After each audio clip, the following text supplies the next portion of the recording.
तो यूनुस सूरत खुदा जो खिताब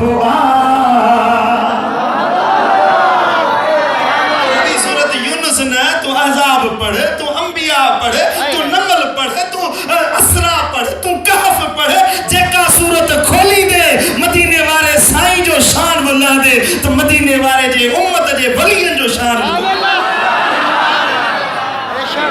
सुभान अल्लाह, सुभान अल्लाह। साईं जन फरमाइन था त कुरान पढ़न था पर कुरान समझ में न थो अचे। छो लाईंदे मदीने जे मीर सालऊ लाईंदे त पले गंज पाईंदे। मदीने जे मीर सालऊ लाईंदे त पले गंज पाईंदे। हा लाईंदे त पले गंज पाईंदे।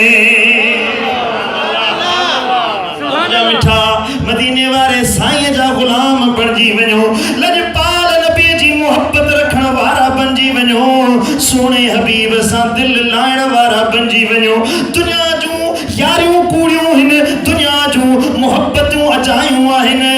अजायो वक्त बर्बाद न कयो, जिंदगी पंहिंजी गुनाहनि में बर्बाद न कयो। ओ मिठा जेको वक्त मिलियो अथई लजपाल नबी जी मोहब्बत में पंहिंजो वक्त गुज़ार। क़यामत जे ॾिहाड़े जेके 5 सुवाल थींदा, अल्लाह पुछा कंदो वक्त कहिड़े कम में गुज़ारी, जवानी कहिड़े कम में गुज़ारी, माल किथां आंदुई, किथे ख़र्च कई, जेको इल्म मिलियो तकरीरूं ॿुधई, नसीहतूं ॿुधई, उन्हनि ते केतिरो अमल कई।